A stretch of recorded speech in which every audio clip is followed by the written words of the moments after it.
سلام رفیق قشنگم، به اتاق خواب من خوش اومدید.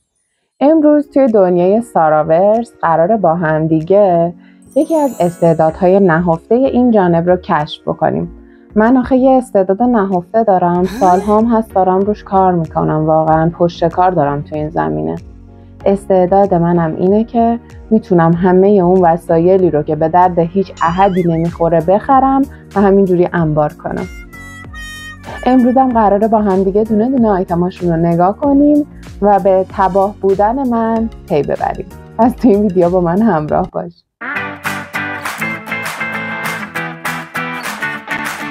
آیتم اول این کفشان. وای این کفشا، یعنی احساس میکردم روزی که دارم میخرمشون همینجوری وای قراره چه تیپ خفن زمستونی بزنم و تیپ بزنم و فلان و اینا. اصلا نمیذاره که باهاش راحت حرکت بکنی به خاطر بلند بودن این ساقاش.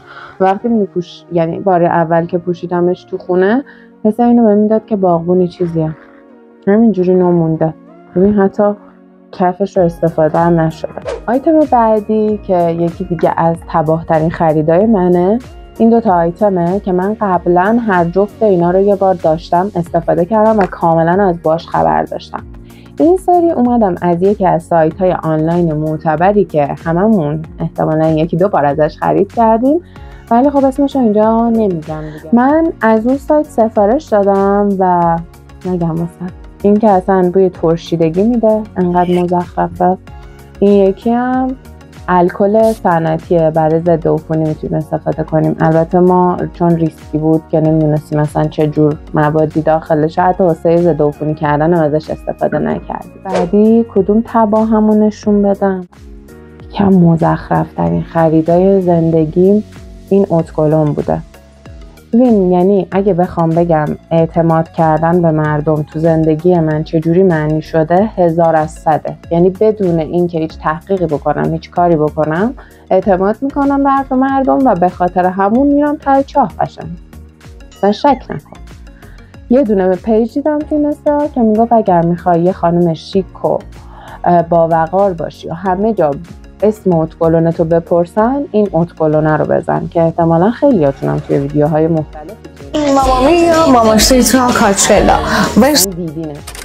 یک بار زدم، اون یک بارم انقدر فش و لعنت شنیدم و کل بچهای شرکتمون سردرد شدن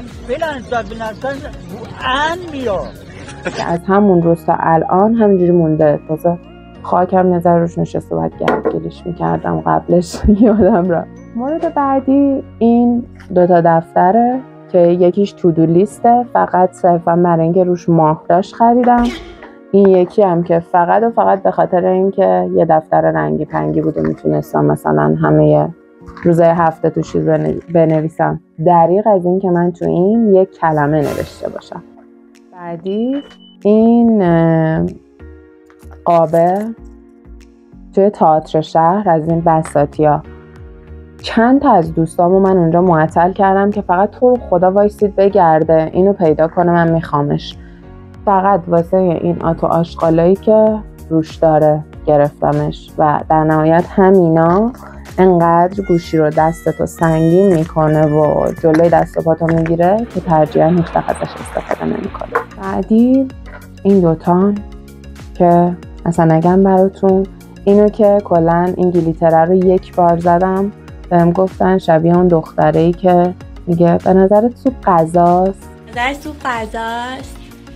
مثلا فراموشش کردم و اینم که فکر میکردم باهاش قراره قشنگترین ورژن مرلین مونرو شدن خودم رو تجربه کنم، ولی اصلا اینجوری نیست. خالقزی هم جلوی من امتیازش بالاتره با رژ قرمز. بعدی وای یعنی اگر خواستی سردرد مبرم میگرن بگیری، حتما این عودهای دستسازی که نمیتونی حتی بوش رو تشخیص بدی رو استفاده کن. حالا همشون نه، ولی من چون خودم عطر لوندر رو خیلی دوست دارم و توی عودهای دیگه معمولا لوندر میگرفتم، این سری اومدم دیگه گفتم شاهکار کردم. یه عطر هندی درجه 1 دستساز با کیفیت. 5 دقیقه نمیتونی تا اینو روشن نگهش داری. دختر این چیه خرید؟ وای این تباه رو ببینید شما فقط. ببین یعنی من اون روزی که توی جمهوری مامانمو انقدر اذیت کردم که من اینو میپوشم، من اصلا اینو تو عروسی میپوشم، فقط چون اون موقع عاشق این رنگ بودم. آخه این چیه؟ یک بار من این لباس رو نپوشیدم، فقط صرفا ما اینو خریدیم. من نمیگم این رنگ سفید و مشکیش واقعا قشنگ بود، یه تایمی هم میپوشیدن، ولی من فقط خریدمش. دوستان این آیتمم که یه آیتمی بود که خب همه یه تایمی یهو تو کل این اینستاگرام همه گرفتن. بازم این سفید و مشکیش قشنگ بود، ولی من از اونجایی که استعداد خرید مزخرف‌ترین چیزها تو دنیا رو دارم این آشغالو خریدم و اصلا هم هیچ وقت سرش نکردم. الانم فقط صرفا برای مسخره بازی سرش میکنم. این چیه؟ عالی. آخر این ویدیو اینو با اون رژ قرمزه میزنم، یه خال قضیه نهایی بهتون تحویل میدم. وایسی. این آیتمم یکی از اون آیتمایی بود که بازم من به خاطرش کلی مامانم اذیت کردم که وای من اینو میخوام فلان از این داستانا. مامانم هم میگه بابا اینو خانمای باردار میپوشن، اصلا چه معنی میده تو وقتی که بدنت لاغره یه همچین چیزی بگیری؟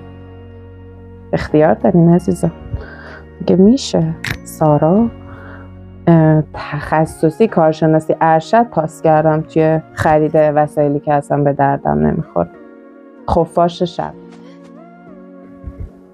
آیتم بعدی این کیفه است. به خیال خودم فکر میکردم قراره یکی از شیکترین دخترای دانشگاه بشم، ولی یک روز انداختمش و انقدر حس زنونه بودن و معلم بودن بهم داد که حتی یه بارم ازش استفاده نکردم. همینجوری نگاه پرس شده بدبخت بی‌نوا.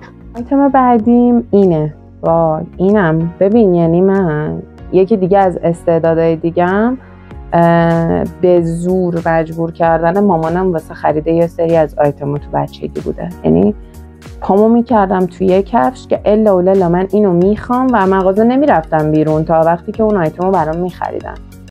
ماما اصلا لجو میکنه، این خودخواهیه، این لجو بازی نیست، این خودخواهیه. افتضاح بعدیمون این کتاب دفترچه یادداشت کیفی هستش که اصلا من نمیدونم چرا اینو خریدم. شبیه این کیف سامسونته قدیم باباهامونه، فقط در سایز مینی. یکی دیگه از چیزایی که توی یکی از حالا همین سایت‌های اینترنتی دیدم و فکر کردم که الان تیر خلاص رو دارم میزنم، این برشای کپسولیه که اصلا اولا این که انقدر تراکمش کمه که بهش دردی نمیخوره. یادم نیست ایوه. و اینم که من نمیتونم درشو باز کنم. اینم که ایناست و هیچ وقتم از اینا من استفاده نکردم، فقط چون گوگلی قشنگ و خوشگل. جان من تو اینجوری نیستی؟ اگه هستی حتما تو کامنت ها بگو، منو تو هم دیگر پیدا کنیم تو خریدای بعدی همراه هم باش. آیتم دیگه از این گوشواره حلقه یا که اصلا انقدر من گوشواره نمیندازم، مثلا این آیتم هیچ وقت اینو با اون خال قضیه براتون میزنم حتما. ببین انقدر گوشامو اذیت میکنه و انقدر زخم میکنه که همین شاید مثلا بگم در حد 2 دقیقه همون موقعی که گرفتم انداختم و الان برای شما. اوه اوه اوه اوه. ببین روزی که من رفتم توی مغازه و این آیتم رو دیدم گفتم اصلا بهتر از من و سلیقم و انتخابم و اصلا من یه آدم متفاوتم. کلاه نیم نقاب. گفتم الان هر جا برم این کلاه بذارم همه میخوام بهم بگم وای کلاهت از کجا خریدی؟ ولی شبیه بیشتر نمکی نون خشکی میشم از بلا تکلیفی زیاد. شبیه اینایی هم که تو صفحه چت خوابشون برده. این چیه؟ اصلا نه از جلو قشنگه. این خربوزه اینجا چیه؟ من واقعا اون موقع چشمام کجا بود؟ خب اینم از انبار خریدهای مزخرف اینجانم. فکر کردی تمام شده؟ اشتباه فکر کردی. به خاطر اینکه این ویدیو پارت 2 داره و قراره توی ویدیوی بعدی تمام آیتم ها و خریدای مزخرفی که انجام دادم و فکر میکردم باهاشون قرار رویامو بسازم، کار شروع کنم، بیزینس وومن بشم برای خودم رو بهت نشون بدم که در نهایت اونا هم در کنار این انباری عزیز دارن خاک میخورن. ولی خب مطمئنم که برای تو هم حتما پیش اومده که یه وقتایی یه سری وسیله ها خریدی که بهش دردت نخورده، ولی اون لحظه و اون زمان احساس میکردی که خیلی نیازش داری. ولی اصلا افسوس خوردن نداره. شاید این تجربه به من درسی بده که در آینده یه کمی با دقت‌تر به خریدام نگاه کنم. البته من که هیچ وقت آدم نمیشم، ولی تو برام دعا کن. مرسی که تا اینجای ویدیو همراه هم بودی رفیق قشنگم. اگر از این سبک ویدیو خوشت اومده ممنون میشم که با لایک و کامنتت ازم حمایت کنی، کانال منو سابسکرایب کنی، چون قراره هر هفته با هم دیگه کلی چالش، بازی و سرگرمی و مسابقه های دخترونه انجام بدیم. دوستت دارم رفیق قشنگم. خدافظ.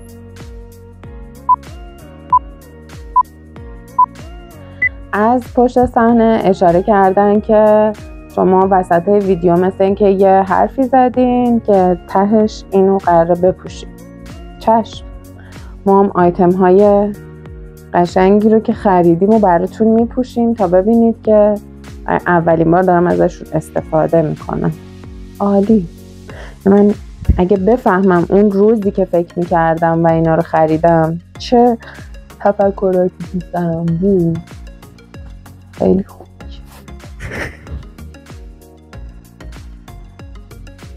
آی گوشم درد میکنه. یعنی من زیباترین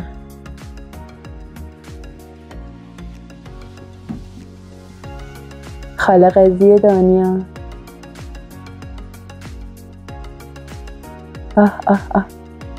بکن اوت کلونه رم بزنم. شاین سردرد